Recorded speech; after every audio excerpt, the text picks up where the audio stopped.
Okay, welcome to Vantage Point Conversations. So this is the earliest one that I've actually done, so Monday morning, but actually Monday afternoon for my guest. So my guest today is Gabriele Tozzi. Am Gabriele, I perfect.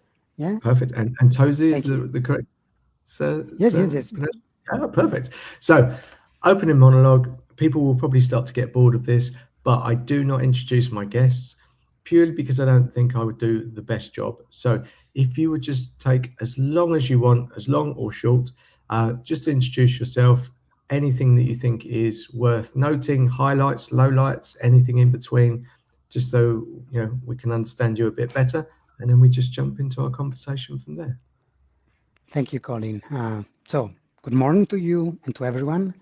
I'm not sure I will do a better job than the one you would have done introducing myself, but I will try.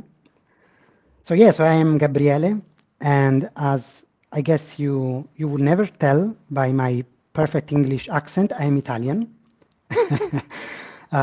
Even though since a few years I moved to Thailand. So this is my afternoon, and I've worked in the creative industry for more than decades now. But basically, after COVID, I decided to change my life. I moved from Italy to Thailand, and I switched hat. So right now, I am a coach. I support other leaders, especially sensitive individuals who are dressing the hat of leadership. And that's what I do in a nutshell.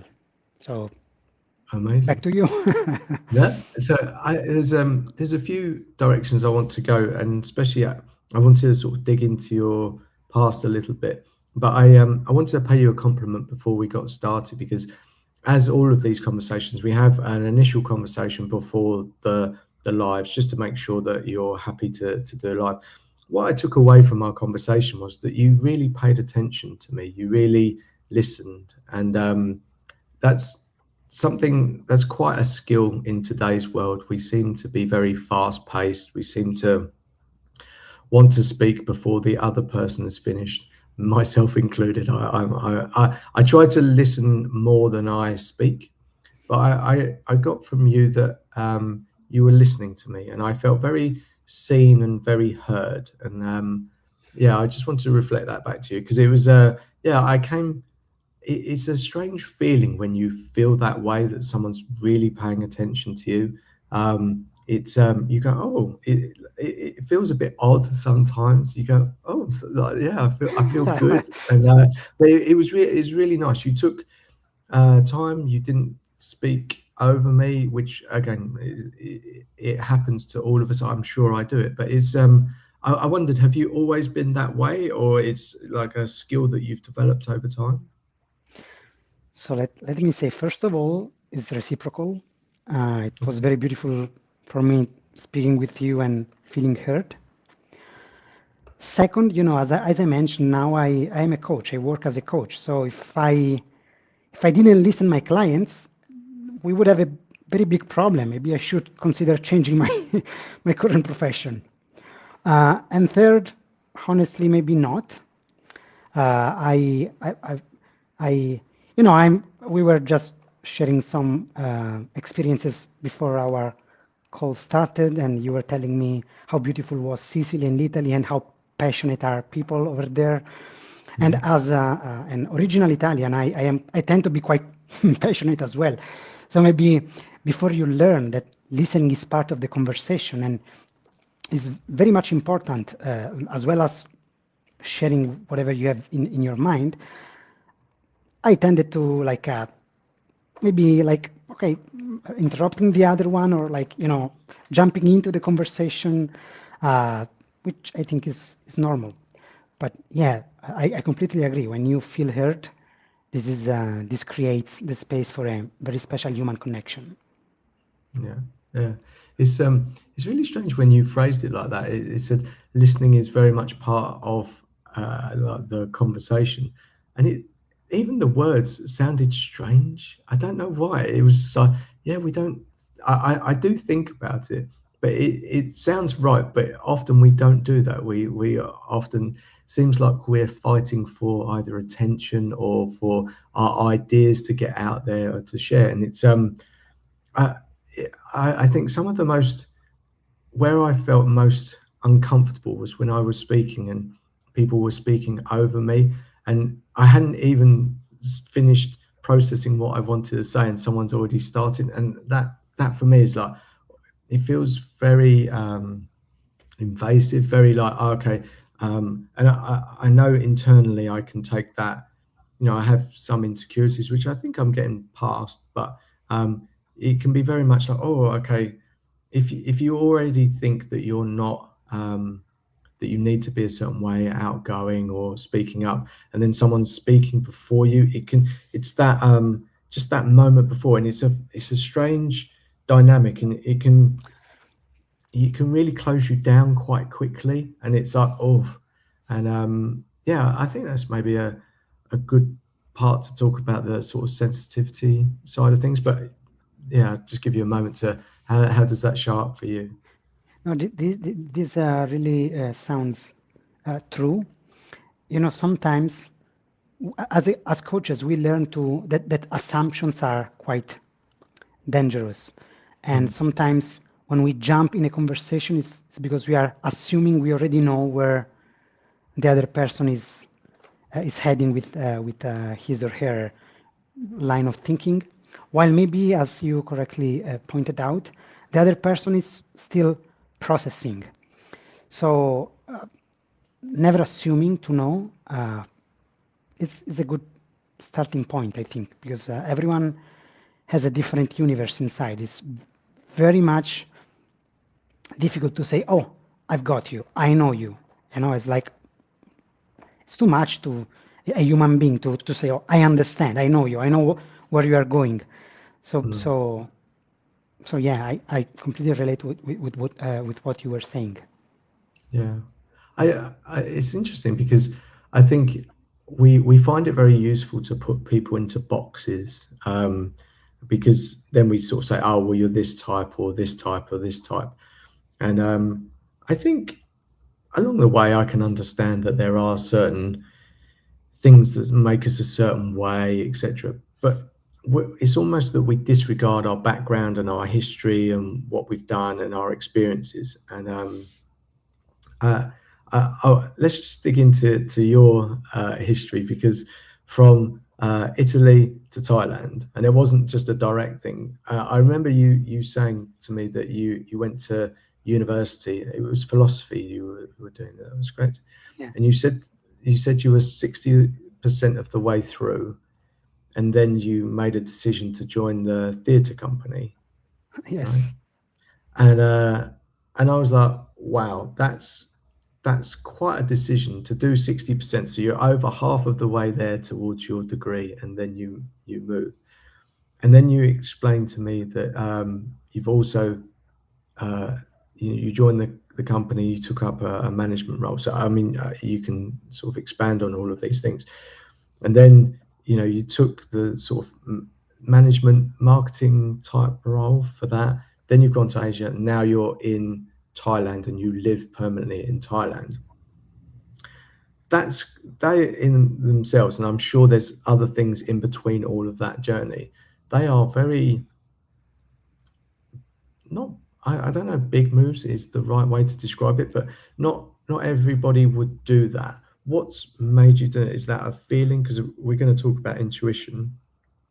What what happens to you when you make those decisions? Is it you see something, you feel something, you were unhappy where you were, or you saw something different and you wanted to take it, or I don't know. Is yeah. So Mm. maybe you just I haven't done the best example of your history, but yeah, just take a few moments to explain those decisions along the way, and what made you make those decisions, if that makes sense. Uh, Total sense. Thank you. And you see, this is the evidence that you were listening back then. You see. So so yeah, maybe my first big decision is when you have to choose what to do after high school.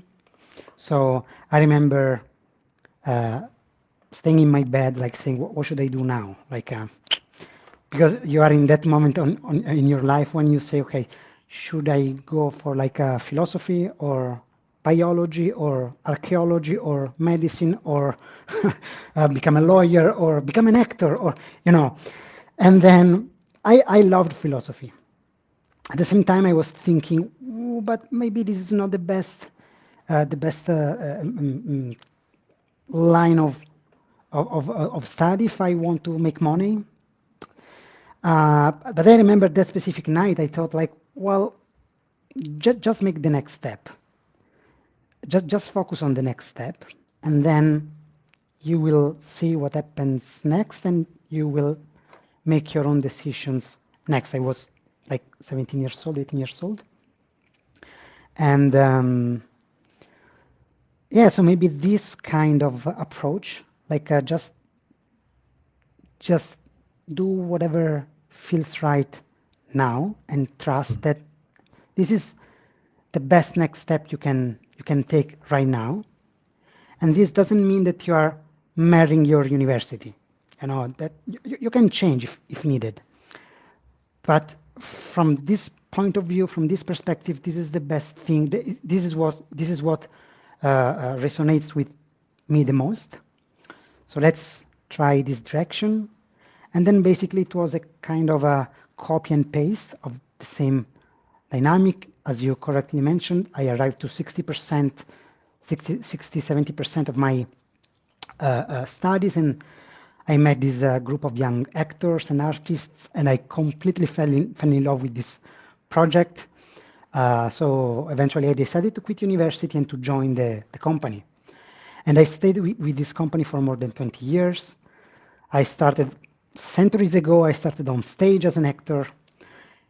Super beautiful experience. And then I became a manager.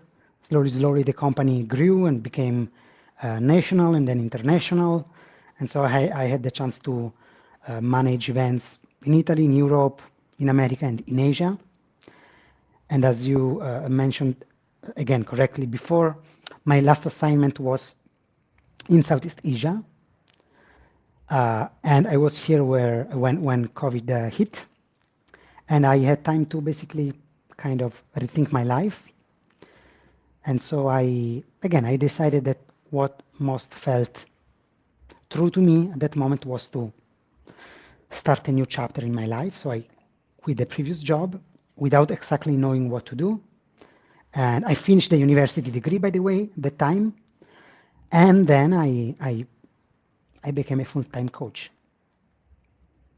And thank you for sharing that. It's really strange because when you were talking, it's the exact opposite of often what we're told. So I'll just maybe reflect my own journey. So we're often told that, okay, we need to know what the end goal is, what you're shooting for.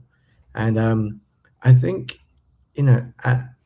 as you beautifully put it, you only knew what you wanted to do in that moment and you were thinking about it.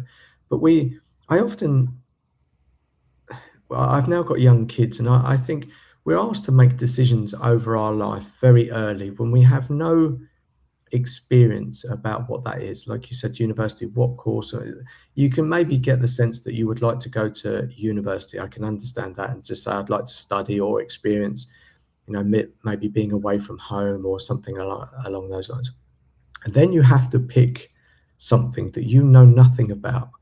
And I don't know if it's how I see the world or that's genuinely the way that it is set up, is that you have to give so much of yourself and keep going, and you're almost told not to quit that out. So I am a very loyal person in many ways. So I think that hasn't served me very well because it felt like a decision was forever.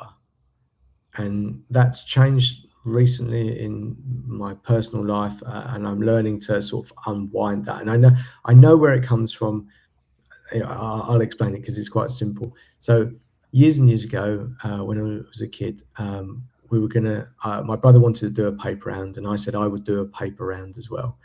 And my mum and dad said to me, or to us, if you want to do this, absolutely fine, but you have to keep doing it. There's no, I'll wake up one day and don't do it. It's like you do it, rain, shine, snow, everything, you do it.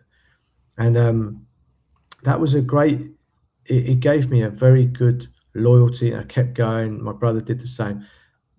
But I think that part of that message was missing, as in when this doesn't suit you anymore, you can change. Whereas I just kept on. So I was actually still doing a paper round when I was 21 years old. I had a job in London, and there was just this transition of still doing it. And yeah, like my mum and dad helped us out, but it was like, okay, it felt like a decision had to be forever. And I feel that that is often the case for many other people as well, because especially I think around the 40s, we have this thing called a midlife crisis. It's been known for a while. And, you know, I would say that's around the 40s. People start to be unhappy or seem to be unhappy. Things aren't quite right in their life. And that there used to be this stereotype that men in their 40s have a midlife crisis and then get a convertible sports car and try to live as a child. But I think oftentimes we get caught in a journey, in a destination, and we I don't know why we don't always do it, but we don't seem to stop and go, okay, maybe there's another option, and maybe it's because it's very scary to change, and you can talk about your experience, because I think oftentimes, our parents or the family around us, they kind of want us to be a certain way, so we're influenced. And I think when we're younger, unless you're sort of rebellious, you kind of do a bit of what your parents are sort of saying, and that maybe pleases your family, but at some stage you kind of want to do something else. But the the challenge from jumping from something that is known to something that is unknown, and you don't know, especially when it comes to money and success and titles. Maybe you've done well and you've put the effort in, but then you want to go to another direction. That can feel very scary and very unknown, and um, and you have to be quite brave, because there is no unknown, and especially in your example, university, then you went into theatre and you go, I'm 60% of the way through. It just takes 40% to get that finished, but you changed. So it's a feeling for you, or it's just you've always been that way? Like, did you have to explain to your family? How was all of that for you? No, I was laughing, of course. I had to explain to my family. Of course, my family initially didn't understand, but of course, eventually they accepted my decisions. Um, I think you found a very interesting connection between loyalty and intuition. Because while you were talking, I was thinking, I consider myself a very, very loyal person too. I mean, I've been in the same company for more than 20 years. I've never worked for a different company in my life. And I am married, and happily married. I mean, I consider myself quite loyal with my friends, like as a kind of person. Mm-hmm.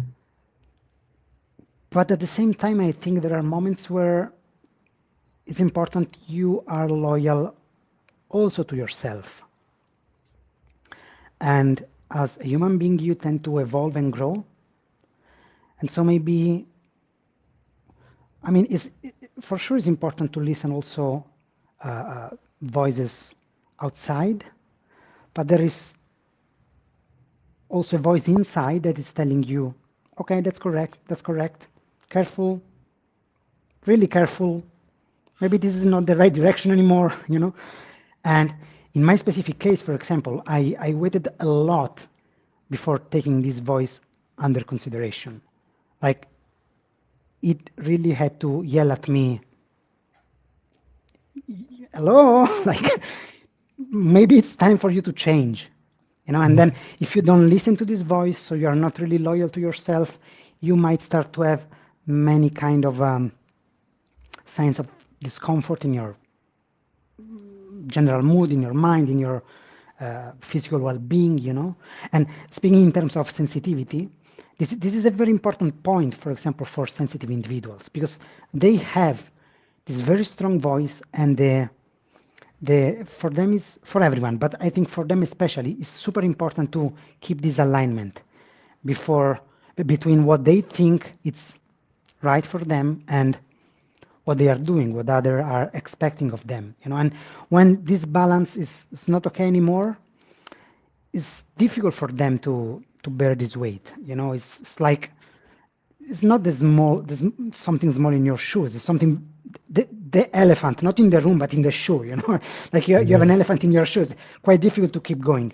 Then maybe you are a loyal person, you have a very strong willpower, so you keep going, but you are less and less happy, you feel less and less fulfilled, you are less and less bright, maybe. That's not good, I think. yeah. So loyal, but for everyone, included yourself. Yeah, and it's interesting when you say it, that those things can be in conflict, and that's strange because I don't. I'm not great at knowing exactly what my values are. I've done a lot of work on it, and it seems one day I wake up and my value is this, next day my value is something else. Um, but I tried to sort of wrestle with what are my values, and the only one that seems to come up time and time again is freedom, which seemed odd because I worked for a company for nearly 20 years. And I quite like routine and things being very much the same. And I think a big part of me creating these lives and this business around this is about having freedom. So I have to balance that out because, and it kind of ties into the point. Oftentimes we want to do something, but the forces around, especially if we're working for a company, it isn't actually aligned. What we want isn't aligned with what they want, and that can feel very difficult. And it's how do you deal with that? First of all, I think it's very difficult. You explained about the intuition, that voice that comes, and um, it's not. I think there is a voice that's very loud. For me, intuition is very quiet, whispers, and it's you can almost skip over it very easily, and it's just like, oh, yeah, it's just something, and you're not used to it. Um, but it has some sort of deep wisdom to it, and you go, oh, okay. And but like you said, if you ignore it, um, then there are signs, there are things that come up, and it is like having an elephant in your shoe, and it's just, and it's it's for me certainly it's not easy. I've experienced intuition telling me to go almost against that loyalty part, and it's like, and I'm like, and that, so then it feels that there's something not quite right, and I can't put my finger on what it is. And I'm still trying to wrestle with all of these parts because um, I'll explain a recent example. I was in a job, a company a while ago, and they wanted me to take a new role. The company wasn't doing great financially and needed me to take a certain role. And I had an interview, and for a whole week before that interview, it's a job I could do. I could have done it. I've done it before, but I sort of transitioned. It was almost going back, and I'd taken a different direction, and they wanted me to do this interview, and I did the interview. But for the whole week before, I felt off. It was I didn't feel sick or ill or anything. I was just like, what's this? What's going on? I couldn't understand it. And then I did the interview, and I thought I'd done okay. I thought, yeah, it's fine, I can do this. And I got the feedback from the interview, and they said, oh, well, he clearly doesn't want the job. And I was like, oh, okay. It must have been the way that I was speaking, or the way I thought I'd done okay. But maybe my body language or what I was saying in a different way, or my answers um, came across. And then I realized why I'd been unsettled for that whole week. It was I was being asked to do something that was against my values, and it wasn't values as in go and murder someone. It was just the direction that I wanted for my life. And and at that point, it was very excuse me, it was very scary because I didn't have another option. I didn't know what to do. It was either and again, I was loyal to the company, and I could see that it would have been benefit for me to take this job and just to help them out financially. I got all that. But I felt internally that I wanted a different path. I wanted something else. And I'd already made that decision previously, and I was doing a different role, and I was doing it really well. And then to go back and to to wrestle with all this, it felt horrible. But if I say it would be easy, it would be easy to say, yes, okay, I'll do that. But it was harder to follow my intuition and to follow my values.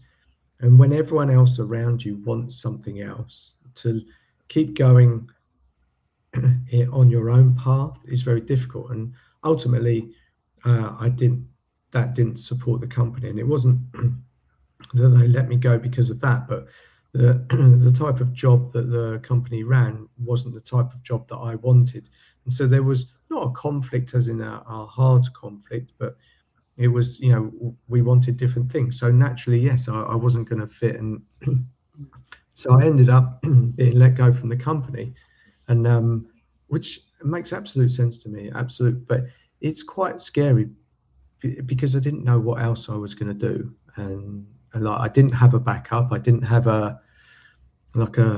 not even a plan A or a plan B or a plan C, anything. And I was like, okay, but it's led me to this point. It's led me here to do these lives, having this conversation with you. And strangely enough, something tells me I'm on the right path. I don't know what that something is because it doesn't seem like the same voice, but it seems that the world is reflecting back to me. Okay, you're doing a good job. I always say this when I started doing these lives. I was just reaching out to people, no agenda necessarily to say yes, you have to come and do a live with me. I just started conversations with people on LinkedIn, and that's not easy. You have to get through this sort of cold outreach process. But what I found was people were saying yes really easily. And there was no convincing. I wasn't hard selling anything. I was just like, yeah, just so I'd have a conversation. It wasn't my first opening thing that I would say. I ended up just saying, yeah, would you like to do a live? And the success rate was ridiculous. And I was like, what's that? Because I've been afraid of rejection pretty much my whole life. I wasn't afraid to ask. I think I took out the equation buying and selling, so I think that lowered some people's expectation of, okay, why does this guy want to talk to me? But then people were like, yeah, absolutely, I'd love to have a conversation. And I was like, oh, I think when you make decisions that are aligned with you, things sort of like the path becomes a little bit clearer. And it's not always easy. There's things along the way, but it's felt very natural, and strangely easy to do this. And yeah, sorry, I've done a lot of talking in it, but No, is that the way it was for you? Like, did you see those things? I did, and in fact, I was thinking. I mean, there are decisions and decisions. Uh, I, after my experience, I studied a little bit about, well, a little bit more than a little bit about how decision making works in our mind from different perspectives. But if if I come back to my own experience, I can say, of course, I've made many decisions in my life. Few of them were quite big and important, and fewer of those were also quite scary because it was not just choosing, path A or path B, but it was keep going on path A or the forest or the desert. Um, but for example, when I decided to move from the company to my own personal journey, I had really no idea about what was I doing. I just knew that it was time for me to move forward somehow. And so as I told you, that was the moment of COVID. So we had to stay at home, as you remember. So I had a lot of time to think. I know that like the concept of ikigai together with many other concepts. So I try to look at my life back. So not saying, oh, I know what I want and I want to go there, but I know that I need to start walking again, and I trust that I will find, I don't know, signs on the sand that will Mhm. help me find the right direction. So it was not really not easy in the beginning, especially because we tend to have a kind of also social identity. Or the second thing you ask to someone is like, what do you do? Like, who are you? What do you do? Like, what is your job? And in that specific moment, you feel like, what am I? Like, if I lose my head, and this is scary and important at the same time because you feel like, but I'm not a head, Mhm. right? So what am I? So I needed time, but then slowly, I think I refound my ikigai, at least for this next chapter of my life. Yeah, it's I really love that because it's I've experienced it too. Yeah. So when I go and see my parents, I try to explain what I do. That they won't necessarily understand LinkedIn or what it is, or um, I even try and explain to my kids sometimes, and I sort of say what my job is, and I say, oh, I have conversations on the internet, and they look at me, and people look at me, and and it's really strange because you have to, like you said, you go through the desert or the jungle without knowing, without having an identity, um, not just trusting that things will work out, but not really. There's nothing to trust. You're looking for any little signs, and I remember going through a period of trying to outsource that to other people, just to just to know that I was doing something right and it was the right direction, because I was looking for any sort of sign that I was doing the right thing. It just because I was like, oh, I just wanted to grab onto something, and especially when you're doing something on your own, and it goes against everything that people have taught you. Um, and it was really strange when I started this. I always say, um, I'm self-funded for this. This is something that I'm working out at the moment, how to turn this into a business. Um, but there's loads of gurus on the internet. There's loads of courses you can sign up for, blah, blah, blah. And it was really strange. It almost felt that everything that I was listening to, I was like, I'm doing the exact opposite. And I didn't do it out of, oh, someone's telling me this, so I'm going to do this. It was just naturally that way. But I felt that doing the opposite thing was right for me. And that's all I could say. Because when this was coming up and people were giving me advice, it wasn't like this, no, no, no, like a spoiled child, I want to do this. It was just like, I'm doing this. And at some point, I actually became quite proud of myself, because that takes some, if I say courage or something, because you don't know, but it feels right, and you go, yeah, I'm just going to do this, and then it's just like, okay, you get used to it, and I think that's the intuition part, and if you can lean into that and just and it's not, again, there's no, it's a feeling rather than like a physical thing that you can point to. It's like you just go, yeah, I'm just going to do this.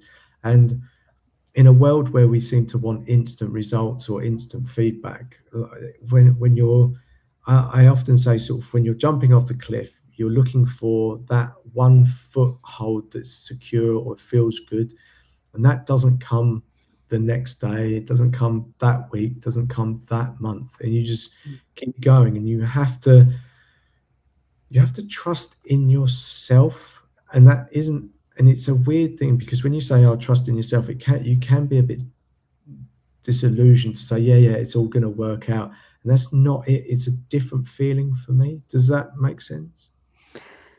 Total sense. I was remembering an episode that taught me a lot back then in those years of desert or jungle.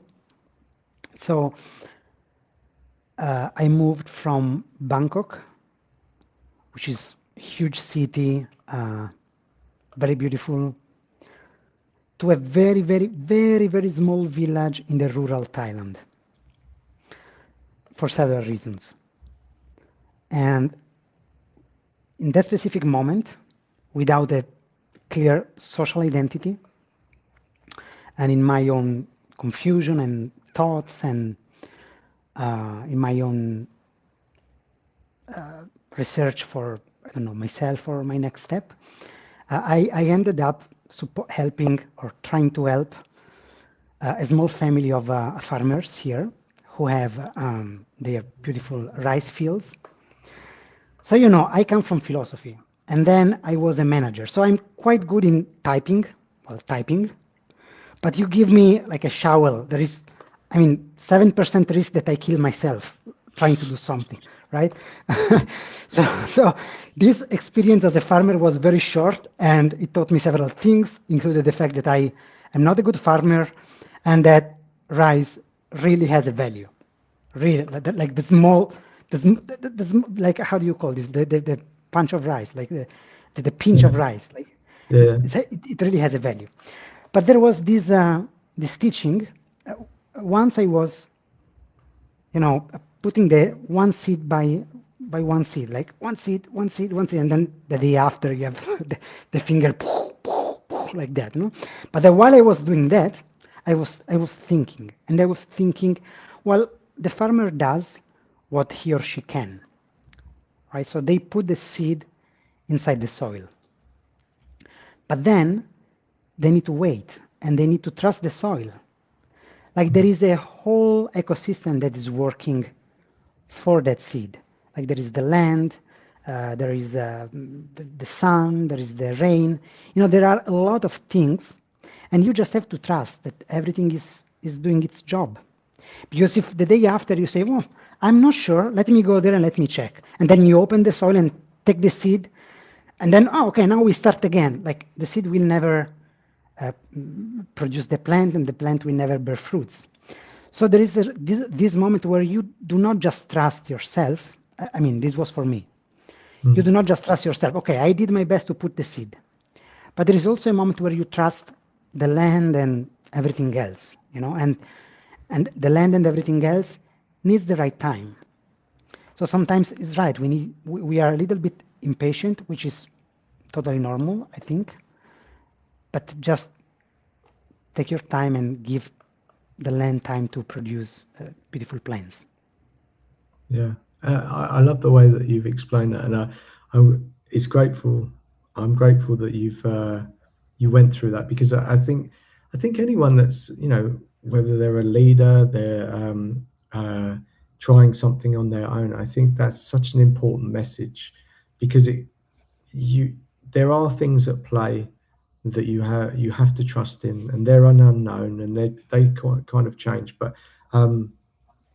I think that's part of the journey. That's part of it. It's to go, yeah, I trust that things are going to work out. And I th- I found in my own life, I just you just it might just be the smallest moment, and you go, oh, okay, it's that, and you have to kind of pay attention without trying to chase a result, or just say, I need to see that. just be a bit calm with it and just go, okay, look, I'm just going to do this.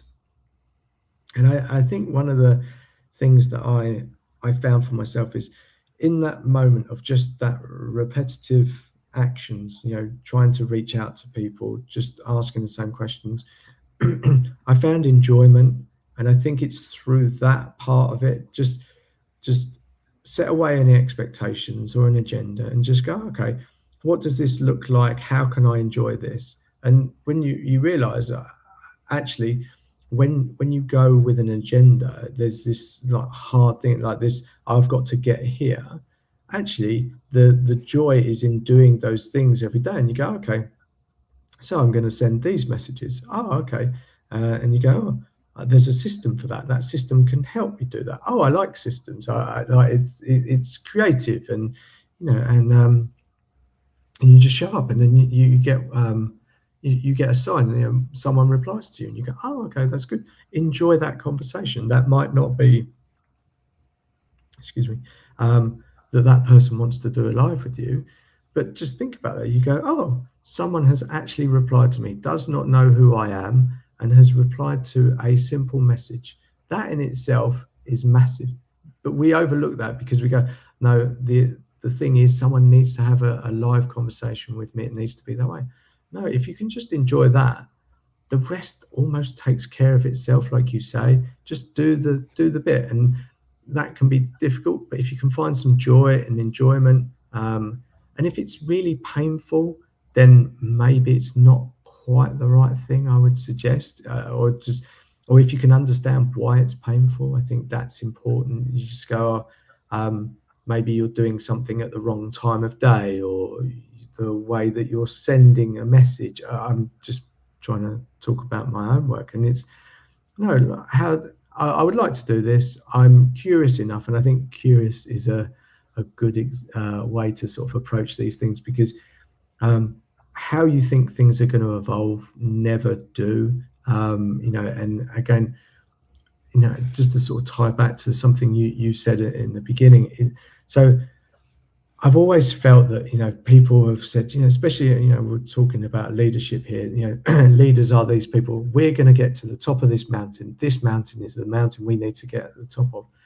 So I've always tried to apply the same logic, as in set, I don't know, I want to say ridiculous goals oftentimes. But I found recently that my destination is not about pointing up here. It's about building here, understanding, just looking around and being calm and doing the thing that feels nice. And that doesn't mean that it's, oh, okay, I'm going to sit on the sofa and watch TV. It's just, okay, what would I like to do?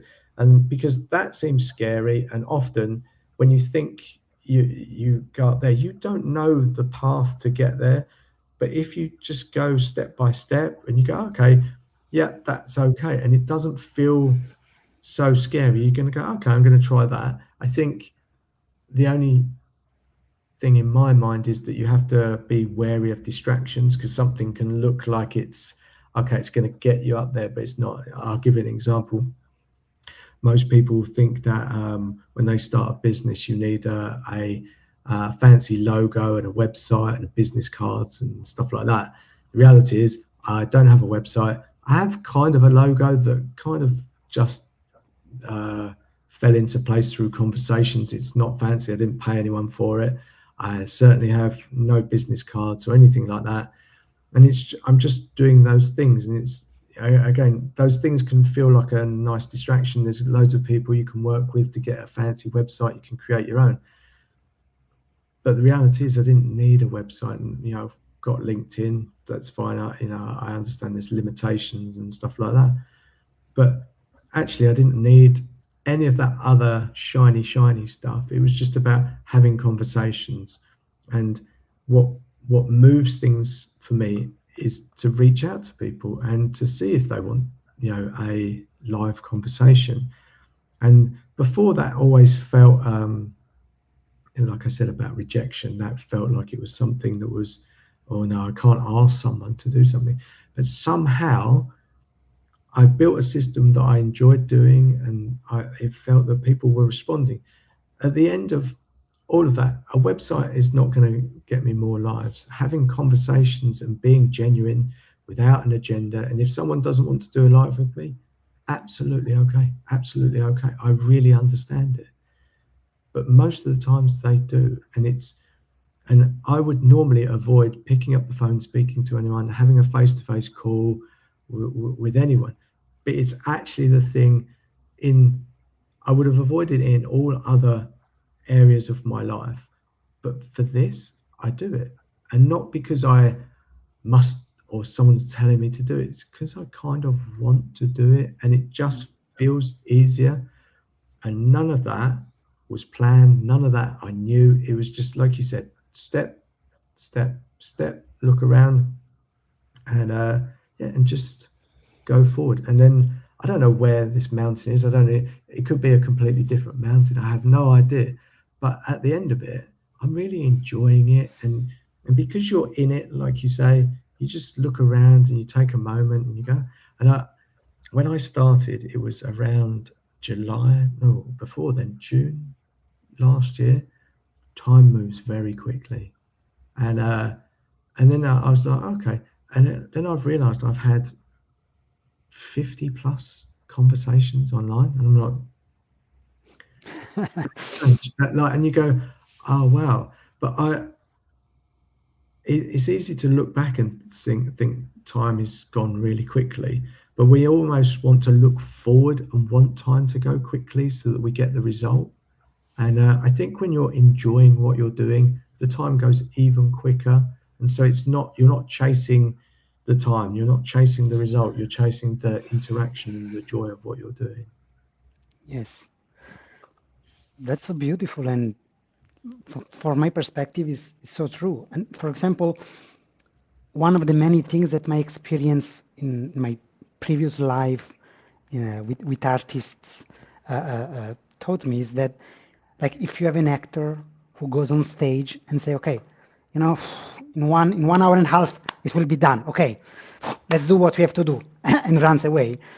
Maybe his performance wouldn't be so effective. Like, Mhm. they stay there, they enjoy what they are doing, they feel excitement, they are really there with their hearts, with their minds, and that's why artists can make someone else, cry or laugh, or like they are there, you know. And I think the same works also for different kind of professionals and leaders.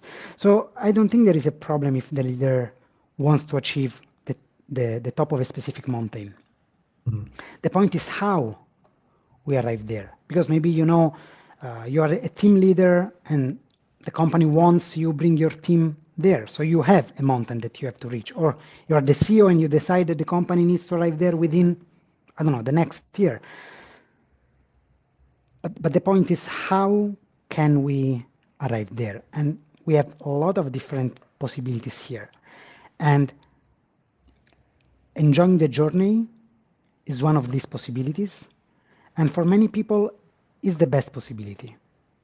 Mm.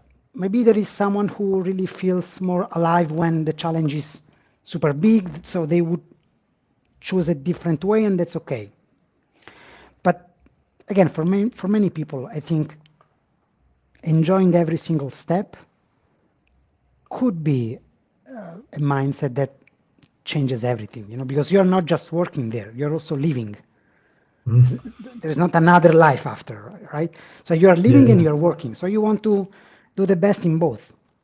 Um, and just to add one thing, when you say um, maybe you are in a situation that makes you uncomfortable, or you really don't like and you feel bad, this made me think about, I met a monk several times ago here in Thailand, and he told me, like, when you take a small rock in your hand and you like try to squeeze the rock, you feel pain.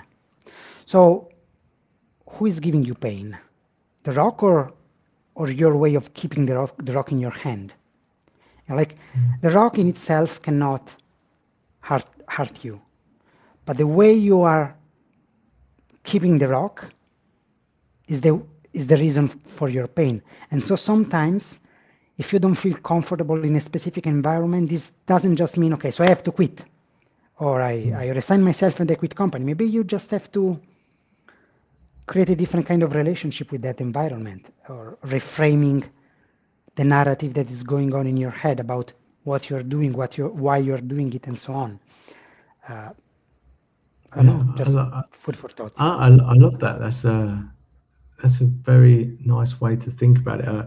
I've seen that in myself. So I worked at this company before, and I felt like a square peg trying to fit into a round hole. And then I just didn't feel that it was everything was aligned. And I quit that role without going for another job. But something very strange happened once I quit. So I had a month's notice to give. Um, Something shifted in me, like my mindset, and everything became easier. All the interactions, I was just, and I'm glad that I didn't work there anymore. Things were right, but because of my mind shift, I was like, oh yeah, this is easy. I'm just going to do this, and it doesn't matter what people say back or how they're going to respond to me. I come from a genuine place, and it was a bit weird because I felt I was really pleased that I was leaving, but then I was like, why had I been? I think I'd set in my mind that the things had to be a certain way, and it was so rigid in my mind, and because things weren't working out that way, it's like, it's got to be this. Why are they not doing that? And then all of a sudden, I let that go, and I knew I was leaving. Obviously, that's part of it. But I almost sort of dropped my shoulders and just went, "Yeah, okay. What can I do here?"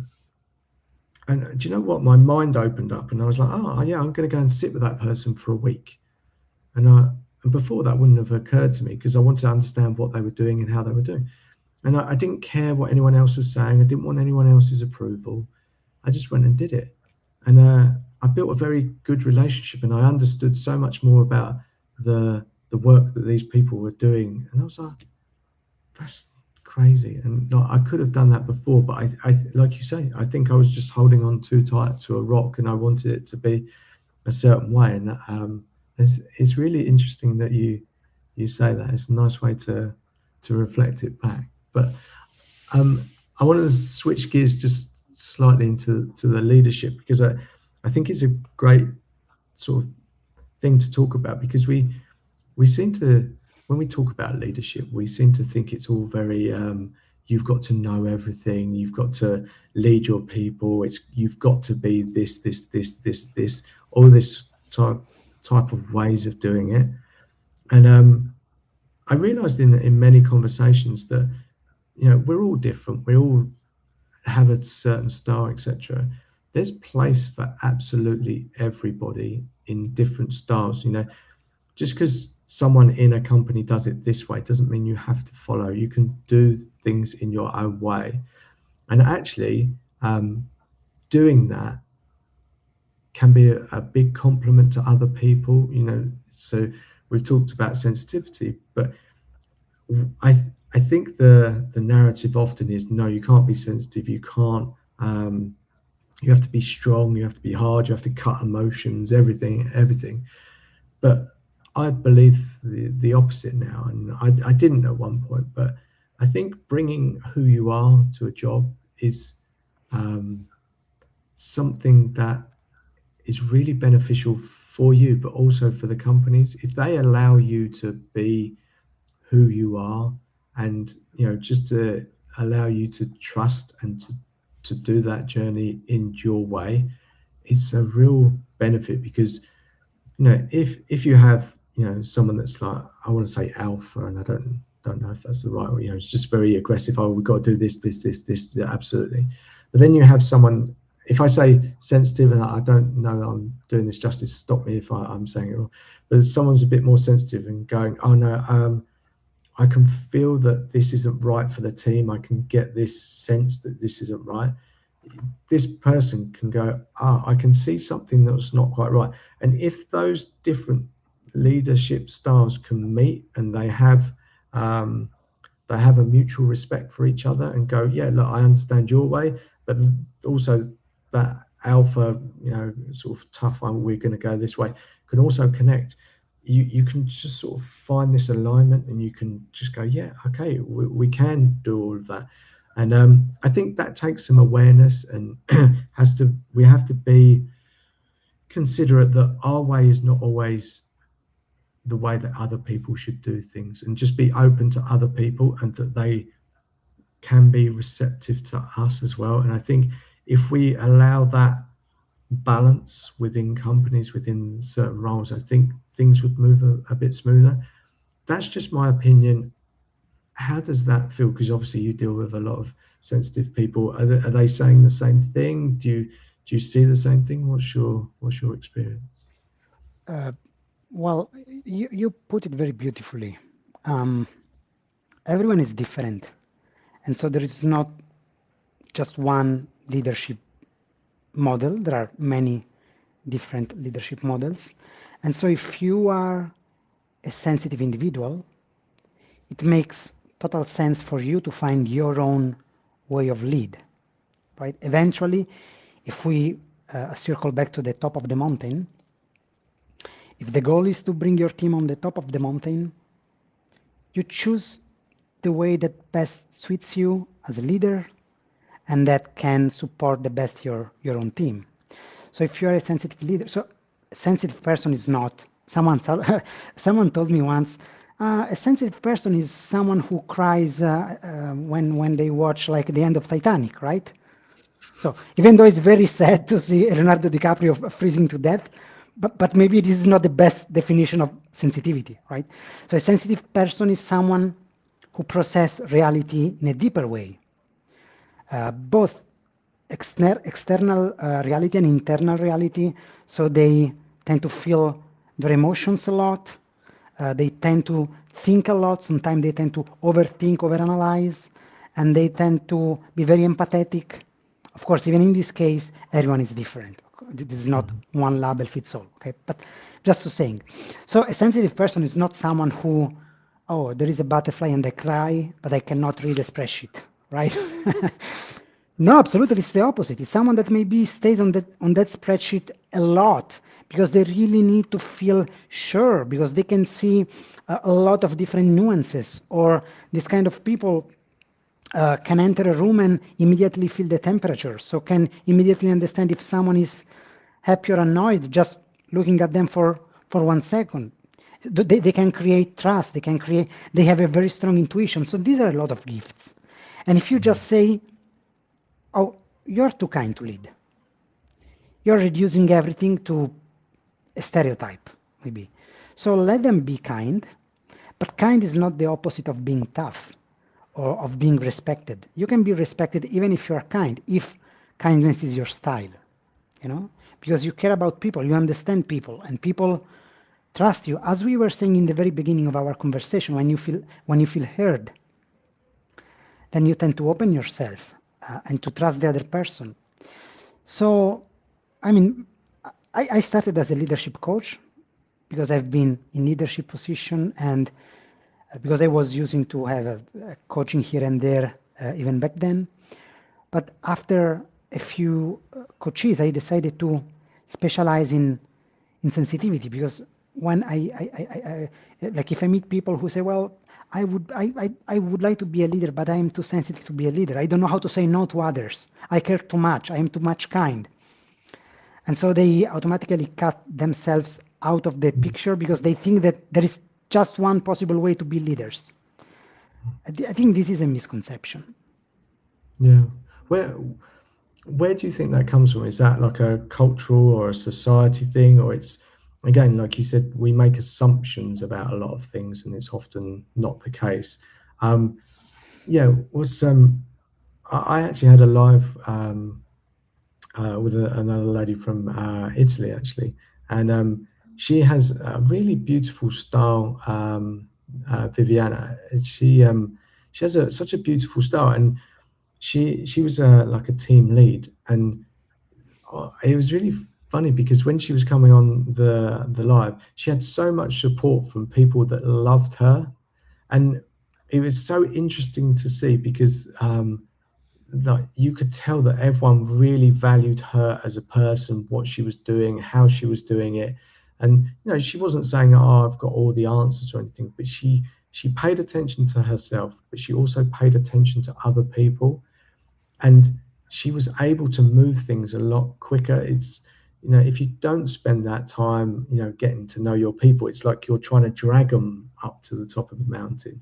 Actually, if you understand who they are and spend it, you go, okay, we're all supporting each other. Okay, now we've got to create a bridge or whatever, and you go, okay, you know enough about that other person. Go, oh, you're really good at creating bridges, could you come and help build the bridge? And but the way she did it was just so beautiful. And it was this this mindset that we have that there is no place, because leadership has to be strong and make these sort of hard decisions all the time. But it doesn't mean that you can't. It just means that you think about it, you give maybe more thought and consideration to other aspects that other people wouldn't do. That's my interpretation.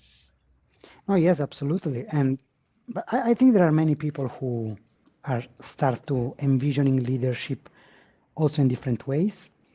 And again, being a leader is being a bridge between where you are and where you want to go. And you can build many different bridges as long as you bring your team safe and sound on the top of that mountain. And yeah, you can do this with a smile. Yeah. What's the problem? Yeah, and I think if you do it and you've got a smile at the end of it, you're even more successful, right? It's Yes. yeah. I was just thinking, because there might be certain companies that have a culture or a way of being, and again, it's not always about quitting, but I think if you understand the culture of the company, or how the landscape is, then you can make more of an informed decision rather than just a rash one. Okay, I'm not going to fit in here. Um, but some companies are. That's the nature of the business that they're in. They have to be this way. They have to do high sales or whatever. But there are other companies that aren't, and it's not. I don't necessarily know that you should quit, but just understand. If you're going to take a job, understand the type of people that you're going to be working with. What is the actual culture? And you can ask those things in interviews. And you can get that sense. And I wouldn't always trust looking on the website, because I've been in companies where their values and everything on the website, and then you get into the company and so that doesn't exist. But I think you can ask those questions going in and feel secure. And if things aren't going right, you can talk to your managers. You can find another way. And I think oftentimes we think, we can't express who we are to our managers. But have we even tried? Have we even taken the time to go and talk to them? Because they might actually, what we see externally might not be what's internal. So let's say, like a leader who's sort of always seems to be saying go go go without really looking. Actually, take the time, take the opportunity to go and speak to that person and try not to convince them, but just to exchange, because they may actually have that side to them. They may also have someone else in their life who is a bit more sensitive, is a bit more thoughtful, and they go, oh, okay, yeah, I just misunderstood, because maybe they were assuming as well. And before just sort of quitting, go and have that conversation, because at the end, if it doesn't work, you're going to leave anyway. But you can try and have that, and not just, I'm very all or nothing thinking. I've been that way for pretty much all of my life. But I've been through coaching and therapy and things like that, and every time there is this beautiful grey area where we can exist. It doesn't have to be these extremes, and you can find your place within that grey area. And yeah, you just have to kind of lean into it, have conversations, try and speak to people. And yeah, it might feel a little bit uncomfortable if you're not used to doing it, but try. What do you have to lose? That's my thoughts anyway. Um, I mean, effective communication is plays an important part in this game, I think. And sometimes, in my experience with supporting coaches who are maybe quite sensitive according to our previous definition.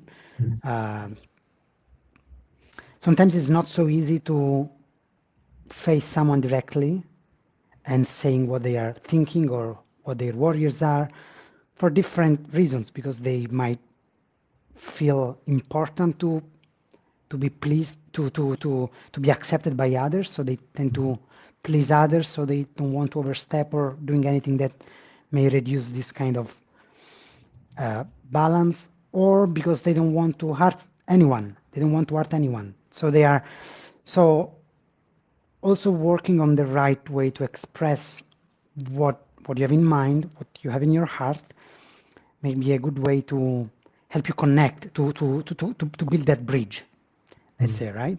But what you say is absolutely right and wise. Like if there is something that is not working, go out there and talk to whoever you should talk, even though, again, I can recognize that it's not so easy Yeah. sometimes. Yeah, and I think, you know, it's easy for me to sit here and say, okay, that's how not you should be, but, you know, try that. And if it's if you are, you know, worried of the outcome, etc. But what would you advise someone that was listening to this? You know, if they are concerned, is there certain approaches? Is it some work on themselves? Is it trying to find a different method to share your thoughts? Do you have a pattern or some certain types of advice or direction you would give someone that came to you and said, okay, I don't want to upset people? What would you normally say to them?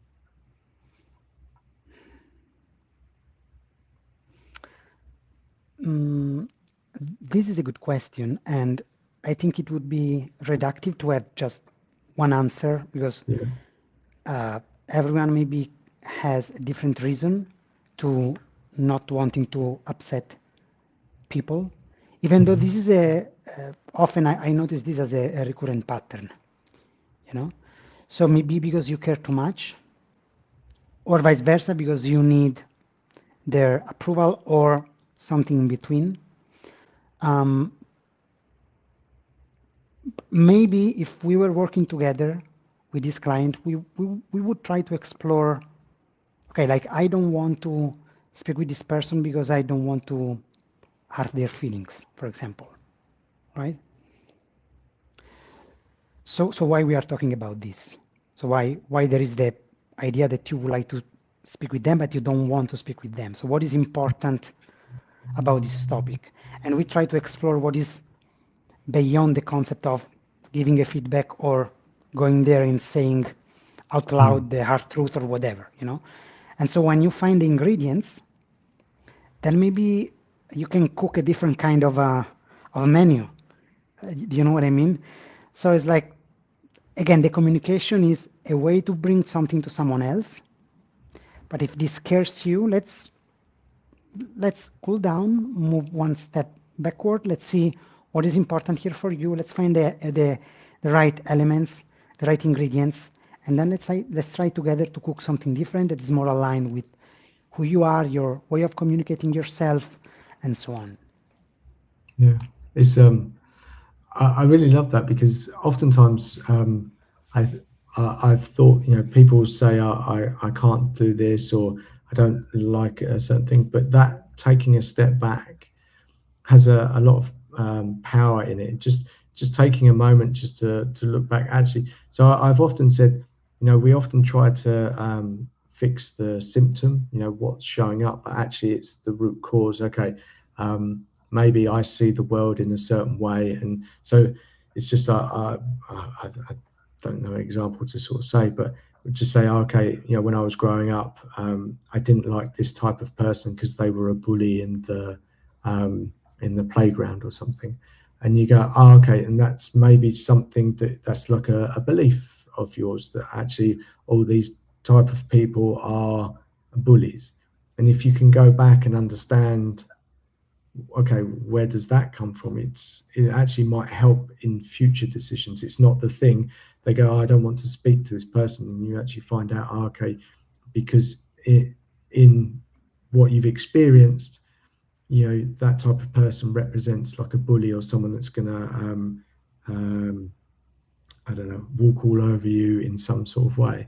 And if you can go back and understand that for someone, and then sort of reframe it, it might be that you can't reframe it. But I love the fact that you couldn't give one answer, and I think that says a lot about you, because we seem to live in a place where we're supposed to have all the answers. One framework works for absolutely everybody, and I think in some cases there are very much useful things when we can boil it down. But when it comes to people, we are complex. We do have backgrounds. We might have certain characteristics, but it's actually about the person, the uniqueness of their journey, their background, what they've experienced.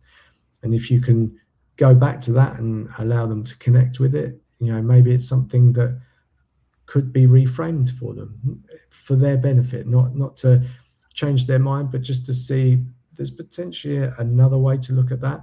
And that decision, that one thing, can change many aspects of their life, not just maybe work, but their relationships at home, with their friends, just going through life. Maybe they're not, and that limiting belief, if I can say it that way, has maybe held them back from trying a new sport or a hobby or something like that. And that thing can have a big ripple effect in many parts of their life. So I love the fact that for you, it's about the person, and you understand the all these different aspects, but it comes down to the person in themselves. So I think that's amazing. Thank you. Thank you. Good. So I'm very conscious of the time. Honestly, today's session is just absolutely whizzed by. I think we could speak for a long, long time, Wow. but it was amazing. I think that's such a great place to finish up. I think there's so much more to explore with you and your experiences, and I'd sort of welcome people that are watching this, if they've got comments, to either reach out and maybe we can do a round two, because I believe that there are a lot of people that are consider maybe themselves sensitive in some shape or form, and that's not necessarily defining it, that want to be leaders, or they are leaders and they struggle with it for whatever reason, but often they won't talk about it or express it because they feel that that's not okay, or it's not the way that it's done. And there is no way to be done, and I think it's a lovely conversation to explore. I've really enjoyed it. It opens up my mind, but I think it was especially good to have this conversation with you, because you have that lovely view of things. You have that ability to listen, and not just to boil it down to one thing, boil it down to everyone's unique and what it is for them. So for today, fantastic, absolutely, I really appreciate it. As always, I repost these on LinkedIn. Where are people best to find you? Is it a website? Is it LinkedIn? Where would you suggest people go? Yeah, thank you, Colin. They can find me on LinkedIn. So Okay. Gabriele Tozzi. Yeah, I'm there waiting for new friends. Yeah, I'm Nice. there. Fantastic. Thank you so much. As I say, this was a real pleasure, and I hope a lot of people get a lot out of this conversation. But for today, thank you so much, Gabriele. Thank you, Colin. Always very beautiful talking to you. Thank you. Okay, brilliant. Thanks. Take care. Bye.